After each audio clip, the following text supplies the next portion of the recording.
Welcome to our online class Standard 12th. I am Tushar Chavan from Rashtriya Junior College, Chalisgaon District, Jalgaon. I am also a writer of activity workbook Standard 11 and 12th. You can use these books for your self-study and self-practice. You can also visit my blog juniorcollegeteacher.blogspot.in. Various resources are available in this blog. You can also visit my YouTube channel Learn with Tushar Chavan. You will get good videos on textual topics as well as writing skill topics. Today, we have to learn mind mapping. This is a new concept. In the activity sheet of Standard 12th, you will find mind mapping. There will be no question on note making. Mind mapping is the advanced version of note making. So you have to solve one activity which is based on mind mapping. Now, what is mind mapping? We have to see the concept of mind mapping. A mind map is a graphical way to represent ideas and concepts. Now, whenever you have to make a mind map, you have to represent your ideas and concept in a logical way, in a graphical way. There should be relation in between these ideas and concepts. We have to show them one after another. Mind mapping हा संकल्पना आणि विचार मांडण्याचा एक मार्ग आहे. सुसंगत रीतीने आपल्याला ते मांडावं लागतं. It is a visual thinking tool that helps structuring information, helping you to better analyze, comprehend, synthesize, recall, and generate new ideas. तर माइंड मॅपिंग मध्ये या सगळ्या गोष्टींचा विचार होतो. ज्यावेळेस तुम्ही माइंड मॅपिंग बनवणार आहात तर एक प्रकारचं ते साधन आहे की ज्यामध्ये तुम्हाला माहितीची रचना करायला मदत मिळते. तुम्हाला चांगले विश्लेषण, आकलन, संश्लेषण किंवा एखादी माहिती आठवणं, नवीन कल्पना निर्माण करणं या संदर्भाने सगळी मदत माइंड मॅपिंगच्या पद्धतीने करता येते. माइंड मॅपिंग त्यासाठी मदत करते. Just as in every great idea, it's power lies in its simplicity. So whenever you are framing a mind map, you have to remember this thing that there should be simplicity in your mind map design. प्रत्येक महान अशा संकल्पनेमध्ये एक गोष्ट प्रामुख्याने तुम्हाला दिसेल की त्यामध्ये साधेपणा असतो. त्यातून ती संकल्पना समजून घेणं हे सोपं जातं आणि तोच विचार याही ठिकाणी माइंड मॅपिंग करताना तुम्हाला करायचा आहे. Now in your activity sheet you will find mind mapping in question second C. It has 3 marks. Develop a mind mapping frame or design using your ideas, thoughts, concepts to illustrate or to develop on the given topic. No passage will be given for mind mapping. तर mind mapping या प्रश्नामध्ये जी तुम्हाला activity दिलेली असेल त्यासाठी passage दिलेलं नसेल, paragraph दिलेलं नसेल, फक्त एक स्टेटमेंट दिलेलं राहील या पद्धतीने की तुम्ही एक माइंड मॅपिंगची फ्रेम किंवा डिझाईन तयार करायची आहे. तुमचे स्वतःचे विचार, कल्पना, संकल्पना वापरून, स्पष्टीकरण वापरून तुम्ही ती डेव्हलप करायची आहे. It is a compulsory topic. No options will be given in the exam for it. तर जी ऍक्टिव्हिटी दिलेली आहे ती तुम्हाला सॉल्व करायचीच आहे. त्याला पर्याय म्हणून दुसरी कोणती ऍक्टिव्हिटी राहणार नाही. Scheme of marking for mind mapping. There are 3 marks. 2 marks are given for covering all important points. In the mind mapping frame or design, you have to show all the important points. You will get 2 marks. For presentation, there is 1 mark. Total 3 marks. So if you write in a proper way, you will get 3 marks for mind mapping. See the process of writing a mind mapping. First thing, determine the main purpose of your mind map and write it down. whenever you will get any activity or any statement to design a mind map, you have to think the main purpose of that mind map. ज्यावेळेस तुम्हाला mind map बनवण्यासाठी statement दिलं जाईल त्यावेळेस त्यातला मुख्य उद्देश तुम्ही लक्षात घ्यायचा आहे आणि त्यानुसार माइंड मॅप लिहायला सुरुवात करायची. Since mind maps start from the inside and expand outward, your central idea will become the core topic of the diagram. When you are framing mind maps, you have to write the central idea, and after that you have to expand it outward by using various words and design. Mind map ज्यावेळेस तुम्ही लिहिणार आहात त्यावेळेस लक्षात ठेवायचं आहे मध्यवर्ती ठिकाणी तुमची जी मुख्य संकल्पना आहे ती आली पाहिजे आणि तिला विस्तारित रूपाने बाहेरच्या बाजूने तुम्हाला दाखवायचंय त्या डिझाइन मध्ये, त्या डायग्राम मध्ये.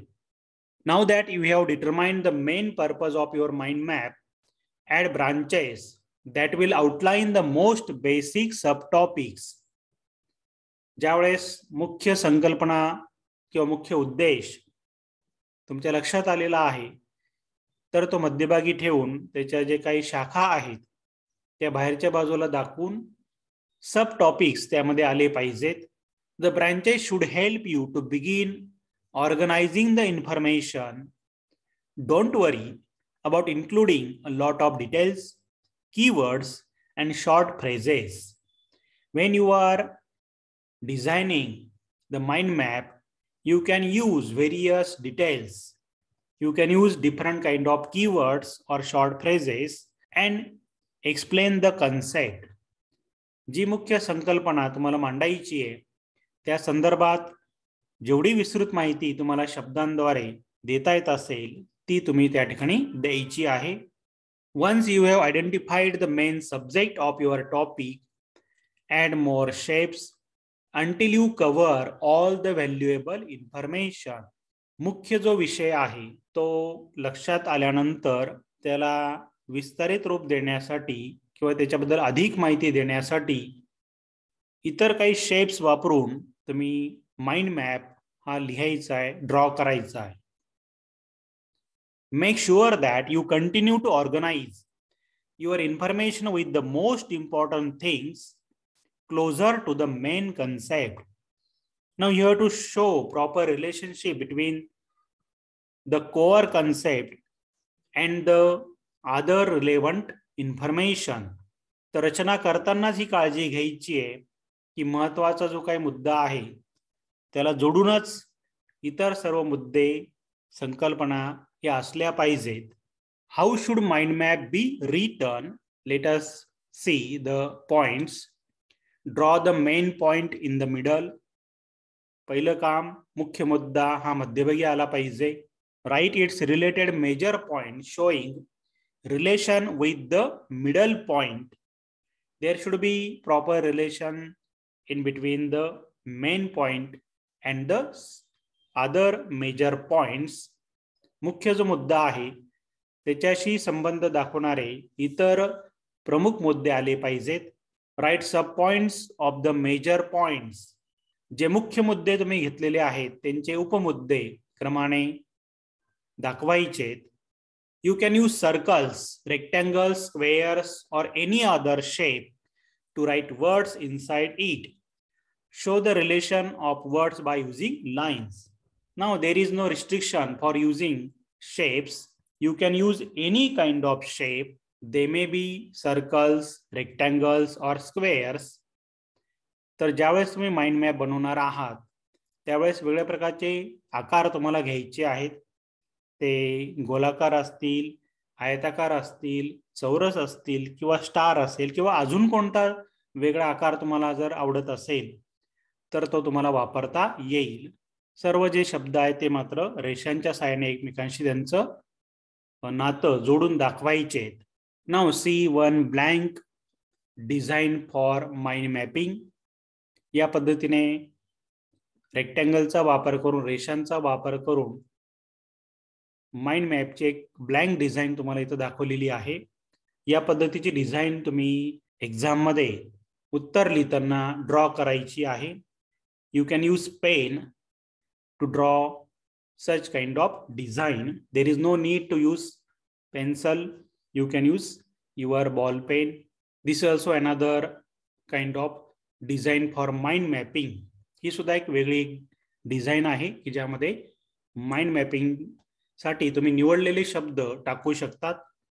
मुख्य कन्सेप्ट, त्यानंतर इतर प्रमुख मुद्दे आणि त्यांना जोडून असलेले छोटे छोटे मुद्दे, या पद्धतीने माइंड मॅप तुम्हाला डिझाईन करता आला पाहिजे. See the examples of mind mapping. First activity, develop a mind mapping frame or design to show the benefits of games and sports to the students. Now here activity statement is given. You have to draw a mind mapping frame that can show the benefits of games and sports. समजा विद्यार्थ्यांना तुम्हाला खेळाचे जे काही फायदे आहेत ते तुम्हाला सांगायचे असतील, दाखवायचे असतील, तर त्या दृष्टीने एक माइंड मॅप डिझाईन बनवायची आहे. असा जर प्रश्न आलेला असेल, अशी जर ऍक्टिव्हिटी आलेली असेल, तर अगोदर आपण मनातल्या मनात काही पॉइंट्स, हिंट्स तयार करायचे आहेत. Think these points when you are telling benefits of games and sports. You have to speak about fitness and stamina, team spirit, sportsmanship, group behavior, killer's instinct, will to win. These are the few points.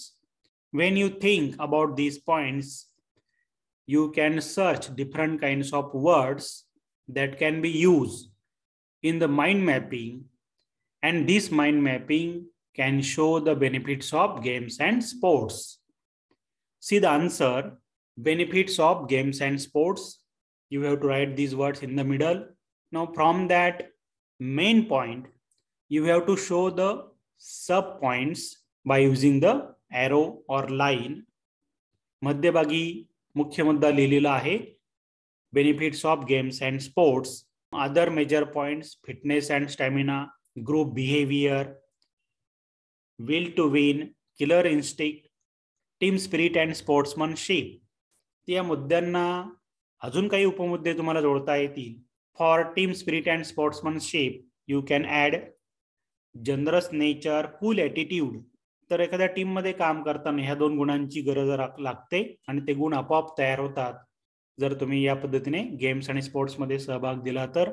In killers instinct you can add give full effort. If you want to win, you have to show or do full effort.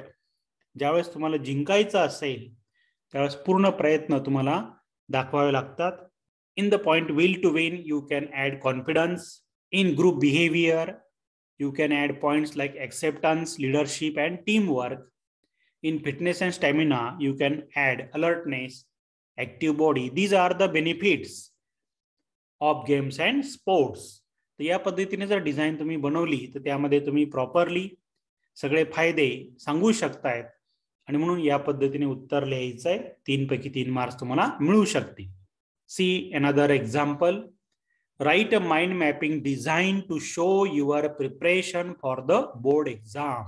Here the main point is preparation for the board exam and you have to show what you are going to do for preparing the coming board exam. तर एक mind map साठी activity दिलेली आहे की बोर्डाच्या HSC बोर्डाच्या परीक्षेसाठी तुम्ही कशा रीतीने तयारी करत आहात त्या संदर्भात एक माइंड मॅप तुम्ही डिझाईन करायचा आहे, लिहायचा आहे. Here you can think few points like this. Your study schedule. तुमचं जे काही वेळापत्रक आहे त्याचा उल्लेख तुम्हाला करता येईल. Revision, dealing with activity sheets, time management, use of resources. तर ज्यावेळेस परीक्षेची तयारी करायची असते त्यावेळेस या पद्धतीने काही मुद्दे आपल्या डोक्यामध्ये आले पाहिजेत की एक्झामची तयारीसाठी आपल्याला टाइम टेबल पाहिजे, काही रिव्हिजन आपल्याला करावी लागेल, ऍक्टिव्हिटी शीट इंग्लिशच्या बाबतीमध्ये तुम्हाला सॉल्व्ह करावे लागतील.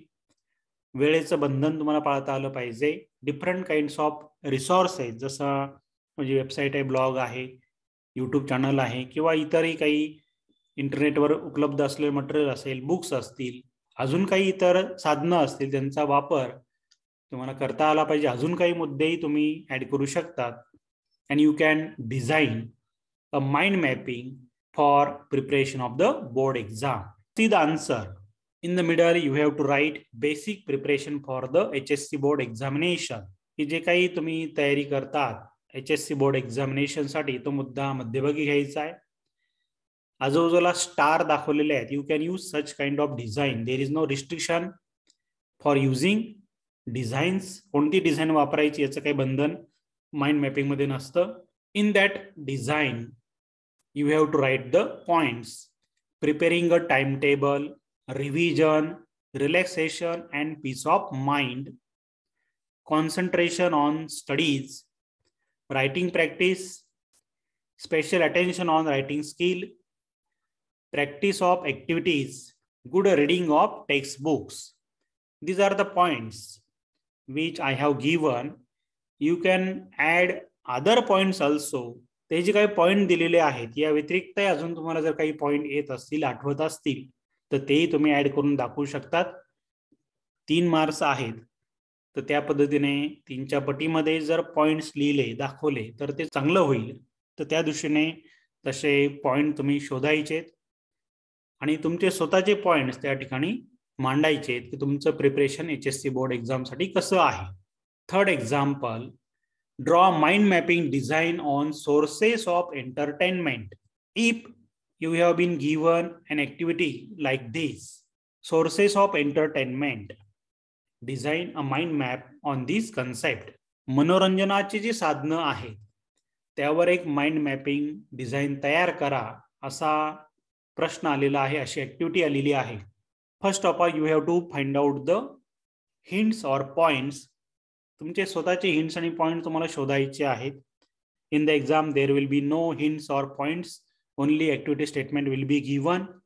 परीक्षेमध्ये हिंट्स किंवा पॉइंट दिलेले नसतील, पॅसेज दिलेलं नसेल, तुम्हाला फक्त या पद्धतीने स्टेटमेंट दिलं जाईल, त्यावरून माइंड मॅप तुम्हाला बनवायचा आहे. Think these points. Sources of entertainment may be social media, books, music, films, TV. हे जे काही मुद्दे आहेत हे आपण मनातल्या मनात विचार करायचा आहे. यातून आपल्याला एंटरटेनमेंट, मनोरंजन होतं आणि मग या मुद्द्यांना परत उपमुद्दे जोडून एक डिझाईन बनवायची माइंड मॅपिंग साठी. See the answer. Sources of entertainment, write this point in the middle. In circle I have written other points and sub points are given beside that major points.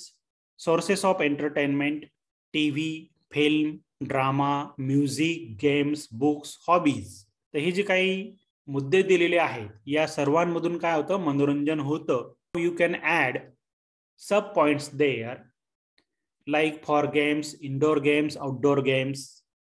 These two types of games also give entertainment.